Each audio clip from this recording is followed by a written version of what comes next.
Assalamualaikum warahmatullahi wabarakatuh. Perkenalkan, kami dari kelompok 6 ingin mempresentasikan mengenai perhitungan rekonsiliasi fiskal. Perkenalkan, nama saya Aulia Nureni Amanda, ada Zahra Della Alfiani dan Alvina Salsabila. Pengertian rekonsiliasi fiskal. Rekonsiliasi fiskal adalah salah satu langkah wajib pajak atau WP untuk mencocokkan jika ada hal yang berbeda antara laporan keuangan komersial yang penyusunannya didasarkan atas sistem keuangan akuntansi atau SAK dan laporan keuangan yang penyusunannya didasarkan atas sistem fiskal. Laporan keuangan komersial digunakan dalam penilaian kinerja ekonomi serta keadaan finansial sektor swasta, sementara laporan keuangan fiskal digunakan dalam perhitungan pajak. Rekonsiliasi dijalankan pada pos-pos biaya serta penghasilan dalam laporan keuangan komersial yang diantaranya 1. Rekonsiliasi penghasilan dikenakan PPh final. 2. Rekonsiliasi penghasilan bukan objek pajak. 3. WP mengeluarkan biaya yang tidak menjadi pengurang penghasilan bruto. 4. WP menggunakan metode pencatatan yang berbeda dengan ketentuan pajak. 5. WP mengeluarkan biaya agar mendapat pendapatan yang sudah dikenakan PPh final dan PPh dikenakan PPh non-final. Koreksi fiskal positif dan negatif. 1. Koreksi positif. Koreksi fiskal positif adalah koreksi yang menyebabkan pertambahan laba fiskal atau pengurangan rugi fiskal, sehingga laba fiskal lebih besar daripada laba komersial. Dengan kata lain, rugi fiskal lebih kecil daripada rugi komersial. Faktor yang menyebabkan koreksi fiskal menjadi positif. 1. Beban biaya dalam kepentingan pribadi wajib pajak. 2. Imbalan atau pergantian terkait dengan pekerjaan atau jasa. 3. Dana cadangan. 4. Kelebihan pembayaran kepada pihak yang mempunyai hubungan istimewa terkait dengan pekerjaan yang dilakukan. 5. Pajak penghasilan. 6. Harta yang dihibahkan. 7. Pembayaran gaji kepada pemilik. 2. Koreksi negatif. Koreksi fiskal negatif adalah koreksi fiskal yang menyebabkan pengurangan laba fiskal atau bertambahnya rugi fiskal, sehingga laba fiskal lebih kecil daripada laba komersial atau rugi fiskal lebih besar daripada rugi komersial. Faktor yang menyebabkan koreksi fiskal menjadi negatif, yaitu 1. Selisih komersial di bawah penyusutan fiskal. 2. Pendapatan yang terkena PPh final serta penghasilan tidak termasuk objek pajak, tetapi termasuk dalam peredaran usaha. Yang ketiga, penyusutan fiskal negatif lainnya. Jenis-jenis rekonsiliasi fiskal. 1. Rekonsiliasi beda tetap. Rekonsiliasi beda tetap diakibatkan oleh transaksi yang diakui wajib pajak sebagai pendapatan atau biaya, sesuai dengan standar akuntansi keuangan. Rekonsiliasi beda tetap membedakan antara laba kena pajak dengan laba akuntansi sebelum pajak yang muncul karena transaksi yang mengacu pada undang-undang perpajakan, tidak terhapus dengan sendirinya pada periode lain. 2. Rekonsiliasi beda waktu. Rekonsiliasi beda waktu disebabkan oleh bedanya waktu antara sistem akuntansi dan sistem perpajakan. Jadi, transaksi yang menurut akuntansi komersial dan pajak sama, tetapi perbedaan terletak pada waktu alokasi biaya. Tahap melakukan rekonsiliasi fiskal, yaitu 1. Mengetahui penyesuaian fiskal yang dibutuhkan. 2. Menganalisis elemen penyesuaian agar menentukan pengaruh elemen terhadap laba usaha dikenakan pajak.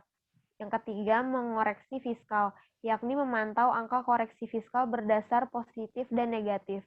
Yang terakhir, menyusun laporan keuangan sesuai fiskal sebagai lampiran SPT tahunan PPh. Contoh rekonsiliasi fiskal. PT Raffi bergerak dalam bisnis perdagangan kain batik yang merupakan wajib pajak badan yang berdomisili di Pekalongan. Data laporan keuangan tahun 2009 adalah sebagai berikut dalam ribuan rupiah. Penjualan, termasuk penjualan pada instansi pemerintah sebesar 200.000, harga belum termasuk PPN, itu sebesar 1.250.000. Persediaan 1 Januari 2009, 200.000. Pembelian 1 juta. Persediaan 31 Desember 2009, 720.000. Beban operasional, gaji 55.000. Tunjangan transport karyawan 45.000. Beban makan kantor 6.000. Beban pengobatan ditanggung perusahaan 20.000. Beban training karyawan 15.000. Beban seragam satpam 12.000. Beban sanksi administrasi pajak 10.000. Beban bunga pinjaman 7.000. Cadangan penghapusan piutang 5.000. Beban jamuan tamu tanpa daftar nominatif 10.000. Beban listrik dan telepon kantor 24.000. PBB dan biaya materai 3.000. Penyusutan aset tetap 40.000. Premi asuransi kebakaran pabrik 10.000. Bantuan untuk panitia HUT RI 5.000. Sumbangan ke panti asuhan Rizky 8.000. Pendapatan lain-lain. Sewa kendaraan box kepada Famaju setelah PPh itu 9.850. Keuntungan selisih kurs 5.000. Penerimaan kembali PBB yang telah dibebankan 5.000. Jasa Giro Bank Jaya sebelum PPh 2.000. Penghasilan bunga deposito sebelum PPh 1.000. Laba neto penjualan dari Singapura sebelum dipotong pajak. Penghasilan negara sumber sebesar 20%, 200.000. Keterangan tambahan. Jenis aset, bangunan permanen, tahun belinya 6 Juli 2006, harga belinya 400.000. Kelompok 1, tahun beli 10 Desember 2007, harga belinya 60.000. Penyusutan menggunakan metode garis lurus. Persediaan akhir dinilai dengan metode LIFO, sedangkan apabila dinilai dengan metode FIFO sebesar 700 juta. Membayar PPh pasal 22 sebesar 1,5% dikali 200 juta, yaitu 3 juta. Membayar PPh pasal 23 sebesar 1,5% kali 10 juta, yaitu 150.000. Kemudian membayar PPh pasal 25 selama 12 bulan untuk setiap masa pajak, 5 juta selama tahun 2009. Pertanyaan. 1. Buatlah rekonsiliasi fiskal untuk PT Raffi sehingga diketahui penghasilan dan pajaknya. Yang kedua, hitunglah PPh pasal 29 untuk tahun 2009. Yang ketiga, hitunglah PPh pasal 25 untuk tahun 2010. PT Raffi, rekonsiliasi fiskal tahun 2009 dalam ribuan rupiah. Penjualan menurut akuntansi 1.250.000, menurut fiskal 1.250.000. PPh persediaan awal menurut akuntansi 200.000, menurut fiskal 200.000. Pembelian menurut akuntansi 1 juta, menurut fiskal 1 juta. Persediaan akhir menurut akuntansi 720.000, koreksi fiskal negatifnya 20.000, menurut fiskalnya 700.000.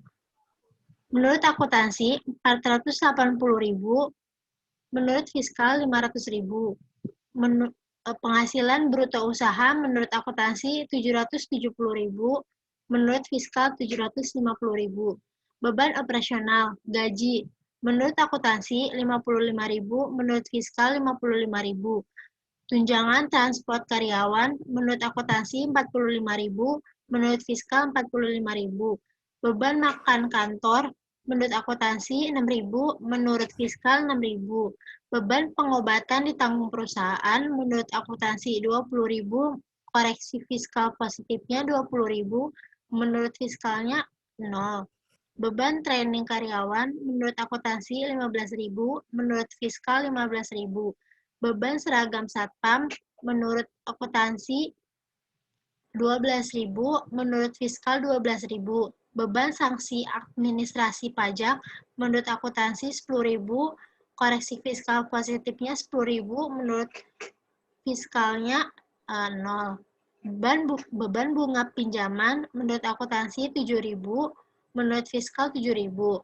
Cadangan penghapusan menurut akuntansi 5.000, koreksi fiskal positifnya 5.000, menurut fiskalnya 0.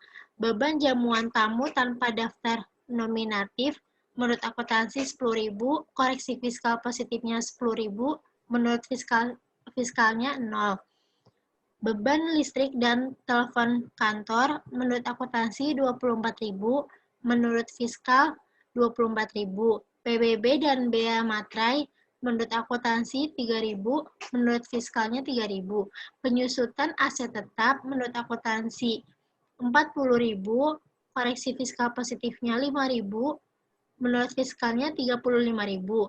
Premi asuransi kebakaran pabrik menurut akuntansinya 10.000, menurut fiskalnya 10.000. Bantuan untuk panitia HUT RI menurut akuntansinya 5.000, koreksi fiskal positifnya 5.000, menurut fiskalnya 0. Sumbangan ke panti asuhan Rizki menurut akuntansi 8.000, koreksi fiskal positifnya 8.000, menurut fiskalnya 0. Total beban operasional menurut akuntansi 275.000, menurut fiskal 212. Penghasilan neto usaha menurut akuntansi 495.000, menurut fiskal 538.000. Penghasilan dari luar usaha. Sewa kendaraan Bux FA Maju menurut akuntansi 9.850, koreksi fiskal positifnya 150, dan menurut fiskal 10.000. Keuntungan selisih kurs menurut akuntansi 5.000, menurut fiskal 5.000. Penerimaan kembali PBB menurut akuntansi 5.000, menurut fiskal 5.000. Jasa Giro Bank Jaya menurut akuntansi 2.000, menurut fiskal negatif 2.000, dan menurut fiskal 0. Penghasilan bunga deposito menurut akuntansi 1.000, menurut fiskal negatif 1.000, dan menurut fiskal 0. Total penghasilan dari luar usaha menurut akuntansi 22.850 dan menurut fiskal 20.000. Beban dari luar usaha menurut laba bersih usaha dalam negeri menurut akuntansi 517.850 dan menurut fiskal 558.000. Penghasilan dari Singapura menurut akuntansi 200.000 dan menurut fiskal 200.000. Penghasilan kena pajak menurut akuntansi totalnya 717.850 dan menurut fiskal 758.000. PPH pasal 29. PPH terutang 50% kali 28% kali 758 juta sama dengan 106 juta 120.000. Kredit pajak PPH pasal 22 3 juta, PPH pasal 23 150.000. PPH pasal 24 kredit pajak maksimal Singapura itu 200 juta dibagi 758 juta kali 106 juta 120.000 sama dengan 28 juta. 20% dikali 200 juta sama dengan 40 juta. PPH pasal 24 28 juta. PPH pasal 25 60 juta. Totalnya 91 juta 150.000. PPH kurang bayar 14 juta 970.000. PPH pasal 25 tahun 2010. PPH terutang 106 juta 120.000. PPH pasal 22 berkurang 3 juta. PPH pasal 23 berkurang 150.000. PPH pasal 24 berkurang 28 juta. PPH pasal 25 selama 1 tahun 74 juta 970.000. PPH pasal 25 per bulan 6 juta 247.500. Sekian dari kelompok kami, kurang lebihnya mohon maaf. Wassalamualaikum warahmatullahi wabarakatuh. Waalaikumsalam warahmatullahi wabarakatuh.